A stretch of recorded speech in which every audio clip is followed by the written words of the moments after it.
right, well, God put it on my heart to preach the book of the Kings. And so you may ask then, why are we in 1 Samuel? Well, 1st and 2nd Samuel and 1st and 2nd Kings was actually one book in the Hebrew Bible contained in two different scrolls. So what we know as 1st and 2nd Samuel was actually 1st and 2nd Kings contained in one single scroll. And then what we know as 1st and 2nd Kings was actually 3rd and 4th Kings contained in a separate scroll. So there were two scrolls, 1st and 2nd Kings, 3rd and 4th Kings. And this was because in the original, the scriptures were written on scrolls, and it was one big book. It was like one entire unit, and it wouldn't fit on one scroll. So these books were subdivided into 4 sections and written on 2 scrolls. This was later changed to 1st and 2nd Samuel and 1st and 2nd Kings by the translators of the Septuagint, the Greek translation of the Bible, prevalent during Jesus' time. And it's basically stuck ever since. So some scholars also believe that 1st and 2nd Chronicles was also included in the book of the Kings. So you see this parallel account between 1st and 2nd Chronicles, 1st and 2nd Kings, 1st and 2nd Samuel. They were really one unit originally in the original scrolls, divided up this way for us. And a lot of people believe that 1st and 2nd Chronicles was also included, but it was written from a priestly or a Levitical perspective. So when we're approaching these books, we need to think of them as one unit or as one book. Okay, so when we talk about 1st and 2nd Kings, or just the book of the Kings, that really also includes Samuel. It's the Chronicles of the Kings. Now, 1 Samuel was written around the 10th century BC by the Samuel prophet and also by the prophets Gad and Nathan. And my source for this is the Bible itself. We see in 1 Chronicles 29:29, now the acts of David, the king, first and last, behold, they are written in the book of Samuel the seer, and in the book of Nathan the prophet, and in the book of Gad the seer. So once the prophet Samuel died, Gad and Nathan would have completed the accounts of the kings, and 1st and 2nd Samuel as well. So 1st Samuel takes place near the end of the era of the book of Judges, before there were kings in Israel. This was a period in which every man did that which was right in his own eyes, according to Judges 21:25. It was a time in Israel's history when the nation went from a theocracy to a state of anarchy and eventually to a monarchy. This was a dark time in the nation of Israel of great apostasy and chaos, and God raised up Samuel as the last judge before the time of the kings. So 1 Samuel can be neatly divided into 2 main sections. I just want to give you a little bit by way of intro first before we jump in. But there are 31 chapters, and first we get to the life of the prophet Samuel, which is covered in chapters 1 through 12, beginning with the story of Hannah, Samuel's mother. And then chapters 13 through 31 cover the life of the first king of Israel, King Saul. So there's 2 major subdivisions in 1 Samuel, covering the prophet Samuel, and then later King Saul is mainly what we're going to cover. And then, of course, we get introduced to David as well. But today we're going to be covering chapter 1 and a small portion of chapter 2 as well, concerning the story of Hannah. Hannah is one of my favorite accounts in the Bible. You have different women of God in the Bible. You have Esther, you have Ruth, you have Deborah. These are all strong women in the Bible. But Hannah is also a strong woman, but in a different way. And we're going to find out in what way she is different and stands apart from the other women in the Bible. So go ahead and turn in your Bibles to 1 Samuel. And 1 Samuel begins with the story of Hannah and the birth of Samuel. So 1 Samuel 1:1, it says, now there was a certain man of Ramathaim Zophim of Mount Ephraim, and his name was Alcana, the son of Jeroham, the son of Elihu, the son of Tohu, the son of Zuph, an Ephrathite. So there's a lot there. Let's break that down first. So Ramathaim Zophim, or also called Ramah for short, is the hometown and the resting place of the prophet Samuel. This word means the height of the views, which is a fitting name for the birthplace of a prophet or a seer, the height of the mountains or the height of the views.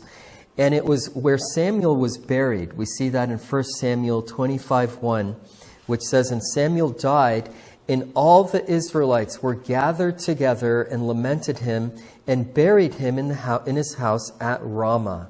So this was around the year 1012 BC, before Christ. And it's also the home place of Alcana, Samuel's father, that we just met in the scriptures here. The Bible mentions that they were Ephrathites, or people from Ephrath, or Ephrathah, if you've heard that, if you've read that in the scriptures in relation to Bethlehem and to Jesus. Ephrath is actually the former name of Bethlehem.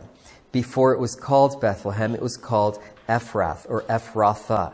It means fruitful, making it prophetically relevant as the birthplace of Jesus.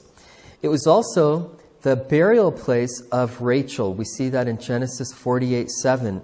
It says, "Rachel died by me in the land of Canaan in the way, when yet there was but a little way to come unto Ephrath, and I buried her there in the way of Ephrath, the same is Bethlehem." So there we have scriptural evidence that Ephrath is the same as Bethlehem. It's just the ancient name for Bethlehem before the Jews took that land in the land of Canaan and called it Bethlehem. It was called Ephrath. So if you remember, the children of Elimelech and Naomi from the book of Ruth, which we also just covered, were also from Ephrath, from Bethlehem. Ruth 1:2 says, "And the name of the man was Elimelech, and the name of his wife Naomi, and the name of his two sons Mahlon and Chilion, Ephrathites of Bethlehem, Judah." So they were also from Ephrath. They were Ephrathites.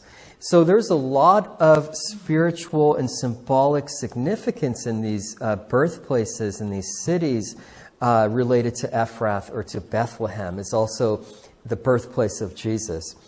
So now that we've covered the region in verse 1, 1 Samuel 1:2 says, "And he had two wives. The name of the one was Hannah, and the name of the other Peninnah. And Peninnah had children, but Hannah had no children."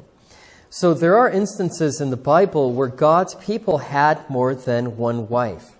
But this is not a biblical endorsement of polygamy.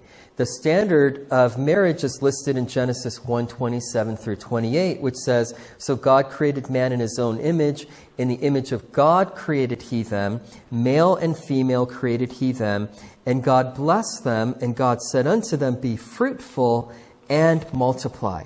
So the standard for marriage is one man, one woman for life. That's what we see in the very foundational chapters of the book of Genesis. Jesus also affirmed in Matthew 19:5 and said, "For this cause shall a man leave father and mother, and shall cleave to his wife, and they twain shall be one flesh." So it's always one man, one woman for life.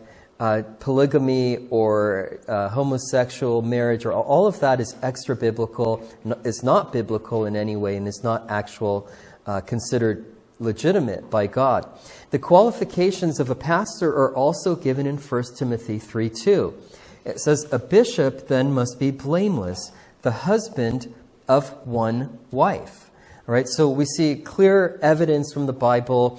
Polygamous marriages were always a sinful human response to a problem or a dilemma and lack of faith in God's providence. Okay, think of Jacob and his wives Rachel and Leah, right? There was a lot of competition, a lot of strife going on because he didn't believe God for the promise of having children, and he got another wife and also their maidservants to bear him children.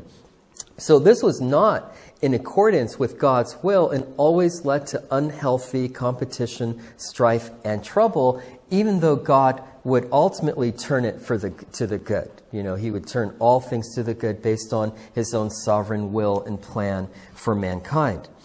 And so Samuel says Peninnah had children, but Hannah had no children. Having children in ancient Israel was the very basis of a woman's identity within the family. Okay, so this was a really big deal. The fact that Hannah was barren and couldn't have children would have weighed heavily on her soul, would have been a big issue within that family. And it really, the way it was perceived, it formed a major basis of a woman's identity, having children, being a mother, being a wife within the family. That's where the identity was formed. And so this should give us a clue as to why Elkanah had two wives. This was not within God's will, but Hannah was likely his first wife. And when she was unable to bear him children, he then married Peninnah. In order, why, just like we talked about in the book of Ruth, to propagate the family name, to perpetuate the family name, and in the inheritance of land within the tribes. So this had become acceptable culturally within Israel to take on other wives, to bear children. And so this should show us that Hannah was likely the first wife, and because she couldn't have children, he took that second wife. So 1 Samuel 1:3 says, "And this man went up out of a city yearly to worship and to sacrifice unto the Lord of hosts in Shiloh. And the two sons of Eli, Hophni and Phinehas, the priests of the Lord, were there." So we get this mention of Shiloh. What is Shiloh? You hear that throughout the scriptures. Shiloh was a city about 20 miles north of Jerusalem, and it was located in ancient Samaria. So it was in the city of Samaria. And before King Solomon built the first temple in Jerusalem, the tabernacle that was reared up in the wilderness eventually settled in Shiloh. So that's where the tabernacle stood. It became its more permanent residence. Once the children of Israel came out of the wilderness, they reared up that same tabernacle in a place called Shiloh. So Elkanah, who was himself a Levite, because we know Samuel was a Levite, he was a Levitical priest ministering in the temple. This is a Levitical family. Elkanah, a Levite who lived outside of the borders of Jerusalem, would travel each year to Shiloh to partake in the annual animal blood sacrifices, or the atonement, that once a year atonement that the high priest would give. So he was, that's why they were going to Shiloh to visit the tabernacle. Shiloh was also a reference to the Messiah. Genesis 49:10 says, "The scepter shall not depart from Judah, nor a lawgiver from between his feet, until Shiloh come, and unto him shall the gathering of the people be." So that's because the tabernacle itself was merely a simulation or simulacrum, a representation of the Messiah, of Christ himself, as we've talked about. So Shiloh is ultimately Jesus Christ himself. In 1 Samuel 1:4-5, it says, "And when the time was that Elkanah offered, he gave to Peninnah his wife and to all her sons and her daughters portions. But unto Hannah he gave a worthy portion, for he loved Hannah, but the Lord had shut up her womb." So this is, again, more evidence that Hannah was his first wife. It was Hannah that he loved. And when it came to that sacrifice, he would give a portion to Peninnah and her children, but then he would give a double portion or a larger portion to Hannah to maybe make up for the fact that he'd taken another wife, or to show her that he loves her. Whatever, his justification for that. That's what we see him doing. He gives her an extra portion. She's his wife, ultimately, his first wife that he loved. And Peninnah was, in a way, a surrogate of sorts to propagate the family name. And Hannah, by the way, means favor or grace. We've been looking at the name meaning. So she's given favor. She's given extra grace by her husband here. And so he would give her bigger portions. And these were the peace offerings that were being sacrificed during this time. A portion of the offering would go to the Lord. a portion of the meat offering would go to the priests, and a portion would be given back to the worshiper.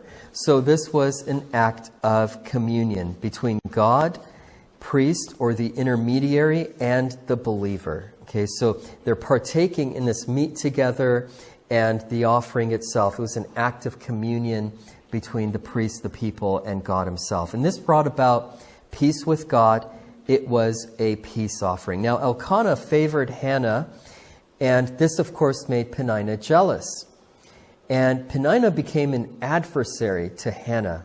By the way, the Bible calls Satan an adversary. So that word itself means accuser, an adversary, an enemy. And so Peninnah had become an adversary to Hannah.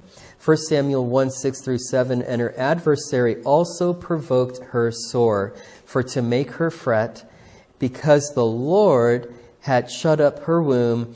And as he did so year by year, when she went up to the house of the Lord, so she provoked her, therefore she wept and did not eat.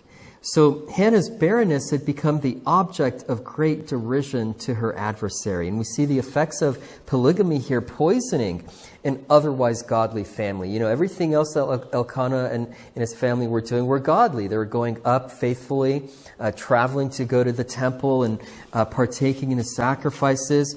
But we have this one issue here that they're dealing with. 1 Samuel 1, 8 through 9. Then said Elkanah her husband to her, Hannah, why weepest thou, and why eatest thou not, and why is thy heart grieved? Am not I better to thee than 10 sons? So Hannah rose up after they had eaten in Shiloh, and after they had drunk. Notice that Hannah doesn't answer Elkanah when he says that. She just gets up and continues on. You know, it was very important to Hannah to have children. It was important to every woman during this time to have children. Children hold a very unique and special place in the heart of parents and in Israelite society, in godly families. Psalm 127, 3 through 5 says, Lo, children are an heritage of the Lord, and the fruit of the womb is his reward. As arrows are in the hand of a mighty man, so are children of the youth. Happy is the man that hath his quiver full of them. They shall not be ashamed, but they shall speak with the enemies in the gate. So it's a shame today that many Christian families limit the number of children that they have by means of birth control. As many of you know, birth control is also an abortifacient, right? So many Christian parents are actually killing their own offspring unwittingly, not even understanding that birth control can, in many instances, act as an abortifacient, even after birth. And basically, you know, it thins the lining of the uterus, deprives the baby of its nutrients. You guys that have been on the Planned Parenthood and places like that ministering know this. But, you know, so it's a shame, you know, because the Bible says that we're to be fruitful and to multiply and to replenish the earth. Proverbs 17:6 says, Children's children are the crown of old men, and the glory of children are their fathers. And so Hannah understood this. She wept, she fasted, she was a prayer warrior. She's such a great picture of just being in the temple, crying out before the Lord, pouring her heart out to the Lord, pouring her soul out, and letting her requests be made known unto God. Now, Hannah found her identity in the family. That's where she found her identity. Today, the world tells women to find their identity in anything but the family, to find your identity in your career or in your society or in the work that you do. But the Bible and Hannah here, they find their identity in having children and in the family. 1 Samuel 1, 9 through 11. So Hannah rose up after they had eaten in Shiloh and after they had drunk. Now Eli the priest sat upon a seat by a post of the temple of the Lord. And she was in bitterness of soul and prayed unto the Lord and wept sore. And she vowed a vow and said, O Lord of hosts, if thou wilt indeed look on the affliction of thine handmaid, and remember me, and not forget thine handmaid, but will give unto thine handmaid a man-child. Then I will give him unto the Lord all the days of his life, and there shall no razor come upon his head. So she's fasting, she's weeping, she's casting her cares upon the Lord. And Hannah makes a vow here that if God gives her a child, that she would commit him as a Nazirite to the service of the Lord all the days of his life. That's why she says, no razor shall come upon his head. That was a part of the Nazirite vow. So Hannah wants a child so badly that she is willing to give him up to the service of the Lord the moment that he's born. And that's what makes this story so unique and beautiful and special. She's willing to give it all up if she can just have that child. 1 Samuel 1:12 through 16. And it came to pass, as she continued praying before the Lord, that Eli marked her mouth. So he notices her mouth and her prayers, which kind of look like incoherent mutterings. And verse 13, now Hannah, she spake in her heart, only her lips moved, but her voice was not heard. Therefore Eli thought she had been drunken. And Eli said unto her, how long wilt thou be drunken? Put away thine wine from thee. So is that a little judgmental, Eli, or what, right? In verse 15, and Hannah answered and said, no, my Lord, I am a woman of a sorrowful spirit. I have drunk neither wine nor strong drink, but have poured out my soul before the Lord. Count not thine handmaid for a daughter of Belial, for out of the abundance of my complaint and grief have I spoken hitherto. So it's interesting that she says, I'm not a daughter of Belial. I'm not a son of Satan, a child of the devil. When in fact, as we're going to learn, Eli's children, Eli's two sons, were children of Belial, were sons of the devil. And while Eli, we see, is a good person, he's a good priest, but he's a soft father in his discipline of his children.